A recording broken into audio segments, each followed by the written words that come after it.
king of pop has died. Michael Jackson, the pop music and dance innovator, passed away. Joe, Michael Jackson's father, was a strict disciplinarian who often slapped the boy with a belt. Catherine, who sacrificed her aspirations to be a singer in order to provide for her family and her religion, was an inspiration to him and his brother. At home, Michael experienced a roller coaster of emotions, from the joy of interacting with his siblings to the crushing loss of his baby brother Brandon. Is it possible that the bombshell news we just saw is related to the dark mysteries of his past? How did Michael Jackson pull off his miraculous comeback? Let's find out. Everyone in Michael's family looked up to Catherine, his mother. She used to want to be a country singer while playing the piano and clarinet. While remaining faithful to her beliefs as a Jehovah's Witness, she chose to work part-time at Sears to assist maintain her family. His father, Joe Jackson, came next. The Falcons were a local R&B band, and he was a severe guy who operated cranes for a living. Later on, we'll see how this seemingly little event sets the stage for a profound catastrophe that will affect his life. Join us as we delve into the next darker chapters. For the Jackson family, surviving was about more than just making ends meet. It was about standing up for something important. Rebby, LaToya, and Janet were his sisters, while Randy, Marlon, Tito, Jermaine, and Jackie were his brothers. A dark cloud descended over the formerly vibrant household of Marlon and his family when their twin brother Brandon tragically passed away at birth. Still, the worst thing was yet to come. Michael and Marlon Jackson, being teenagers, entered the music industry in 1964 when they became members of the Jackson Brothers, a band their father had created. Imagine a young Michael, a congas and tambourine player. At home, however, the mood was much worse. Joe Jackson's reputation for stern punishment preceded him. Picture this: you're a little kid and your dad is standing over you with a belt, ready to hit you for any transgression. Because of this, Michael felt both bodily and mental agony. Although it caused him permanent scars, Joe eventually confessed to often using the belt, which was standard procedure back then. After that, 1965 was a year of tremendous change. Michael emerged from the shadows and joined his brother Jermaine on lead vocals. After rebranding as the Jackson 5, the group started taking home talent awards. Imagine him at the tender age of 12, winning over audiences with his singing and dancing to the ballads Barefootin' and My Girl. At that point, it was more than simply a pastime. It was the beginning of something really monumental. The Jackson 5 went on tour from 1966 to 1968, playing in black clubs called the Chitlin Circuit. They opened for famous black performers including Gladys Knight and Sam and Dave. They were honing their craft and establishing a name despite the difficulty of the performances and the difficult locations. After that, in August 1967, they accomplished something very remarkable. They triumphed in an amateur night at the Apollo Theater in Harlem. It was indescribable how excited it was. This victory was more than simply another one. It secured their spot in the major leagues. From their hometown of Gary, they released their first song, Big Boy. However, this was only the start of their thrilling adventure. A new musical icon was about to burst onto the scene. Bobby Taylor of Bobby Taylor and the Vancouvers was the one who found the group and introduced them to Motown, although Steeltown Records had a contract with them in 1968. Their long-awaited opportunity had finally arrived. In anticipation of their meteoric rise to fame, the Jacksons uprooted their lives and headed west to Los Angeles.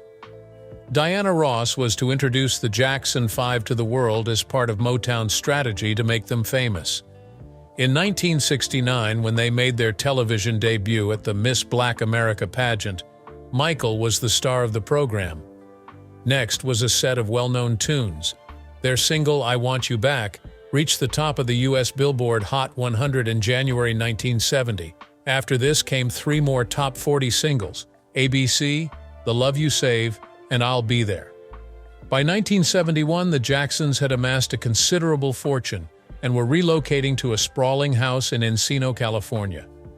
Michael, however, was becoming more than just a performer. He was becoming an adolescent idol. The 4 solo albums he put out from 1972 to 1975 were Got to Be There, Ben, Music and Me, and Forever Michael. Among his remarkable compositions, the rat-themed Ben reached the top of the charts, a feat that was uniquely his. The test of old friendships brought with it new difficulties. Michael remained loyal to his brothers despite his single fame. By consistently pushing musical boundaries, the Jackson 5 were able to attract new fans and establish new standards. But they want greater creative freedom and were sick of Motown's stifling management. Michael's legendary robot dance from his Soul Train performance of Dancing Machine demonstrated his openness to exploring new creative territory. They changed their name to the Jacksons in 1975 after leaving Motown and signing with Epic Records. Randy, Jermaine's younger brother, joined Motown, while Jermaine continued his solo career. From 1976 through 1984, the Jacksons recorded 6 additional albums and embarked on a global tour. Michael became the group's primary composer during this period, penning such successes as Can You Feel It and Shake Your Body, Down to the Ground. However, he took a risk in 1977 by moving to New York to co-star with Diana Ross as the Scarecrow in the musical film The Wiz. The film bombed at the box office, but it did herald a pivotal partnership with Quincy Jones, who went on to create all of her famed albums. Involvement with New York's burgeoning hip-hop culture at Studio 54 shaped Michael's musical direction while he was there. He began his career with cosmetic surgery about this time in 1978, when, ever self-conscious, he got his first nose job. Off the Wall was the album that finally broke him out of his adolescent hero phase and into the spotlight as a solo superstar in 1979. The album, which fused pop, soul, and funk, reached #1 in the US with 4 singles, including Don't Stop Till You Get Enough and Rock With You, and it sold more than 20 million copies globally.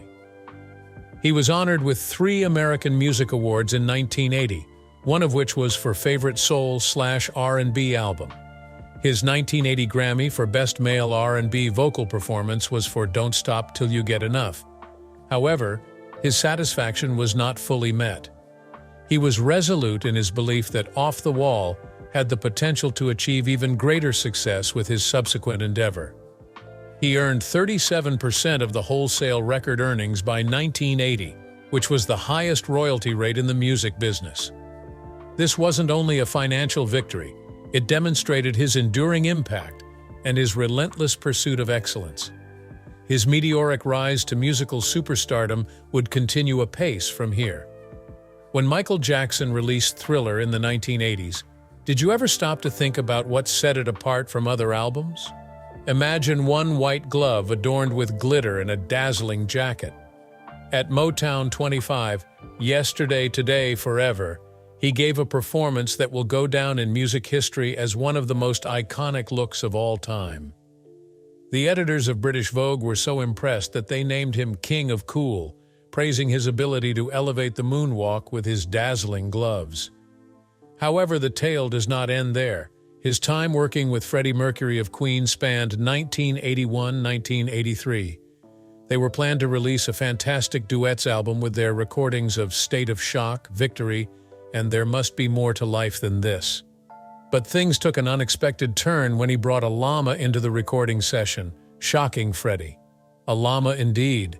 Because of this and the fact that he didn't approve of Freddie's habits, There Must Be More to Life Than This was put on hold until 2014.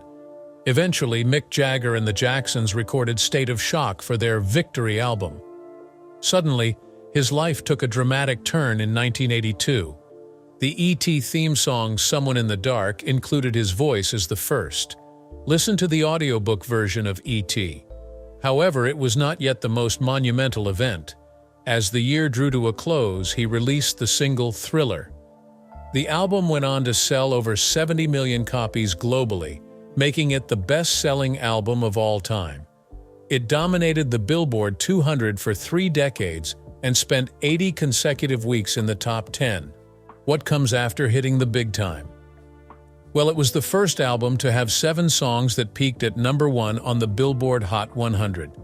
Among them were Billie Jean, Beat It, and Wanna Be Startin' Something. Thrills from Motown 25. He and his brothers reunited on March 25, 1983, for a historic performance on May 16, 1983, to 47 million viewers of NBC's Motown 25 broadcast. He initially did the moonwalk during Billie Jean, a memorable moment that captivated millions and earned him his first Emmy Award nomination. This wasn't your average TV special, however. 8 Grammys were bestowed for Thriller during the 26th Annual Grammy Awards. Together with Santana, he recorded this. The record was selected Record of the Year, and he and Quincy Jones were crowned Producers of the Year. Beat It took up 2 Grammys, one for Best Rock Vocal Performance and one for Best R&B Song, while Billie Jean was named Best R&B Vocal Performance and Record of the Year. The exceptional engineering work of Bruce Swedian was a major factor in the album's success. However, the praise was far from over. In addition to being the youngest artist ever to receive the Award of Merit, he took home 8 other accolades at the 11th Annual American Music Awards. He was also named Favorite Male Artist in the Pop, Rock and Soul/R&B genres. In terms of favorite videos and singles, Beat It and Thriller were head and shoulders above the competition. He danced with zombies in the Thriller music video, which was more of a short film than a music video. In addition to doubling the album's sales, this video took home the trophy for Best Music Video, long form at the Grammys.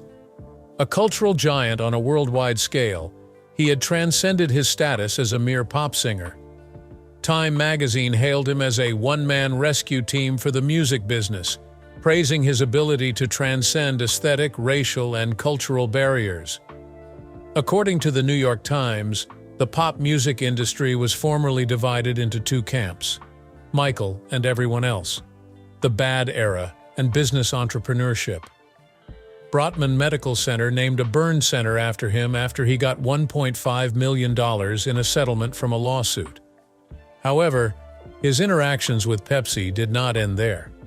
He inked a whopping $10 million agreement with them again in the late 80s. He was able to finance his Bad album and international tour with this agreement, which encompassed 20 nations. Although his partnerships with Pepsi were the most lucrative, he became well known in the advertising industry after working with Sony, Louisiana Gear, and Suzuki. He and his brothers launched the Victory Tour in 1984, which reunited more than 2 million fans throughout the United States. Even though it was a smashing success, it was bittersweet since it was his last tour with his brothers. His announcement that he was going solo during his last performance at Dodger Stadium shocked the crowd. His 1985 collaboration with Lionel Richie on the charity single We Are the World was another watershed event in his career. Raising $63 million for hunger relief in Africa and the United States, the song did more than simply become a success. It ignited a worldwide movement. With 20 million copies sold and 4 Grammys, including Song of the Year, it quickly rose to the ranks of the fastest-selling songs of all time. However, he had other plans. He learned the value of music rights from Paul McCartney. He took a risk in 1985 when he bought the ATV music publishing portfolio for $475 million. He had begun investing in music collections by 1983. With this acquisition, he became an influential player in the music business since it included almost all of the Beatles' songs. Internal conflicts and public perception. Things weren't occurring just in his professional life either. His unusual skin tone transformation became well known in the mid-1980s.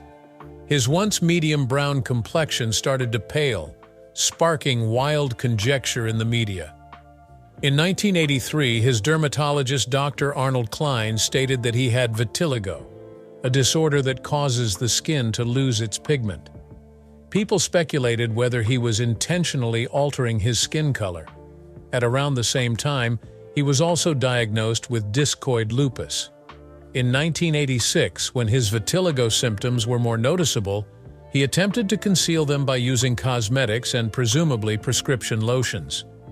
He maintained throughout that he was only attempting to control his disease and not alter his identity. But he found it difficult to hear the whispers that he wanted to change his ethnic identity. Private struggles surfaced behind the surface of stardom. Beyond the mirror, Michael's dark journey. Debbie Rowe, Michael's second wife and the mother of his first two children, grew close with Dr. Klein and her assistant during these difficult times. Then he started looking different. He confessed to undergoing cleft chin, 2 nose operations, and plastic surgery in an interview in 1993 and his book in 1988. In an endeavor to get the figure of a dancer, he also discussed his weight loss journey. Nevertheless, speculations circulated about further surgery and even malnutrition due to his often gaunt and sometimes lightheaded appearance. His mother disclosed after his death that he had attempted to alleviate the self-consciousness caused by his skin problem with his early cosmetic procedures. The immense strain he was under, she said, may have driven him to alter his look even more over the years. Several people worried that he had become reliant on his medical treatments, and it seems like he may have had more than he publicly acknowledged. Moving on, however, to the hyperbaric oxygen chamber, one of the most peculiar tales of 1986, is in order. He supposedly slept in one to delay the aging process. A strange concept, wouldn't you agree? Some speculated that he had sent the National Enquirer a photo of himself in the chamber, which he categorically denied. He elaborated that the shot was really an advertising gimmick for an upcoming space film he was planning to produce. However, the bizarre tales did not stop there. Articles detailing his high-pitched voice injections, proposal to Elizabeth Taylor, and shrine construction for her were commonplace in the press. Also, his reportedly had eye surgery. While his manager, Frank Deo, denied most of the allegations, he did acknowledge ownership of the chamber. "I'm uncertain about his sleeping habits, but he thinks it's beneficial for his health. He's really into wellness," Deo said. The antics became even more outlandish when he traveled across Japan with his chimpanzee Bubbles. He began to be compared to a real-life Snow White by the media, who began to depict him as an amiable fairy tale figure. On top of that, there's the notorious tale of how he sought to purchase the relics of Joseph Merrick, aka the Elephant Man. His spokesman reportedly offered $1 million for the skeleton in June 1987, but the London Hospital Medical College turned down the offer. This information was revealed in the Chicago Tribune. The rumor further solidified his reputation as an unorthodox figure. After the chamber story broke in September 1986, a British newspaper even went so far as to call him Wacko Jacko, a moniker he despised due to its inflammatory roots in racist epithets from the 1800s. However, what caught everyone off guard? His imagination remained unfaltering, even in the face of these strange stories. Captain EO was a 17-minute, $30 million 3D film that he co-wrote with George Lucas and Francis Ford Coppola. It debuted in 1986 at Disneyland and other theme parks. His death sparked a revival of the show, which had been off the air since the late 90s but was much beloved by fans. At around the same time, in 1987, Ebony magazine revealed that he had severed ties with his upbringing faith, the Jehovah's Witnesses. Perhaps this was because of their harsh criticism of his 1984 Thriller music video, which he had to openly deny in an issue of Witness magazine. Many were confused about his actual religious views when, in an interview from 2001, he said that he was still a member of the church. With the fading of the past, a new story is written, an unforgettable journey of bad. Yet there's more. The music industry was agog when he finally dropped an album in 1987 with Bad after a 5-year hiatus. He was just as expected. The album Bad was a smashing success, topping the charts in 25 countries and producing 5 U.S. #1 singles: I Just Can't Stop Loving You, Bad, The Way You Make Me Feel, and of course, Smooth Criminal. It also won multiple Grammys and the American Music Awards. The international success of Bad was cemented in 2012 when its sales reached 45 million copies. A Bad World Tour. September 1987, January 1989 saw the Bad World Tour, an enormously popular concert series. He broke records in Japan by drawing 570,000 spectators and selling out 14 of his gigs. In the United Kingdom, he broke records by performing 7 sold-out concerts at Wembley Stadium, attracting 54,000 spectators and landing him a position in the Guinness Book of World Records. His impact extended beyond the realm of music, however. Moonwalk, his autobiography published in 1988, detailed his life's journey, including his formative years, his tenure with the Jackson 5, and the obstacles he overcame. The book soared to the top of the New York Times bestsellers list and sold over 200,000 copies. In the same year that he received the Grand Vermeil Medal from the city of Paris, he also published the video cassette called Moonwalker, which went on to become the best-selling product in the United States. He transformed a massive 700-acre tract close to Santa Ynez, California, into Neverland Ranch, after buying it in March 1988. This amusement park was straight out of a fairy tale, what with its carousel, zoo, and movie theater. His refuge from the limelight was Neverland. In 1989, during the Soul Train Heritage Award presentation, Elizabeth Taylor bestowed the honor of King of Pop onto him, a moniker he had already won by the late 1980s. He was named Artist of the Decade by everyone, including President George H.W. Bush. It was also well known that he was generous. All of the proceeds from his 1985-1990 single Man in the Mirror went to charity, and he also contributed $455,000 to the United Negro College Fund. For his performance at the 60th birthday party of Sammy Davis Jr., he was even nominated for a second Emmy. But it wasn't all that happened that was noteworthy. When the 1980s came to a close, Michael Jackson had already become the most famous person on the planet. His music, flair, and generosity cemented his status as a legendary personality, touching the lives of many people. But his private life was a tangled web.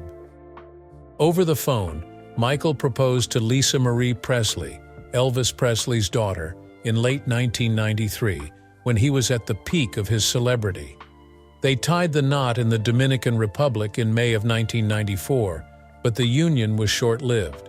Some in the media even went so far as to say it was more for the attention than love. After divorcing in December 1995, Lisa Marie reverted to her maiden name in her January 1996 divorce petition. Michael Perkins persisted in expanding musical limits despite the many challenges he faced in his private life. In fact, he had a hand in making Sega Genesis's Sonic the Hedgehog 3 Inches game. His triumphant return came in June 1995 with the release of the double album History, Past, Present, and Future, Book 1. It was an immediate hit, hitting #1 on charts all over the globe and eventually becoming the best-selling multi-disc album of all time, selling over 20 million copies worldwide. It received mixed reviews but earned a Grammy nomination because to its eclectic blend of old and new songs by the artist. The popular duet Scream Childhood, which he recorded with his sister Janet, conveyed his dissatisfaction with the media. One More Song, You Are Not Alone, achieved history when it debuted atop the Billboard Hot 100.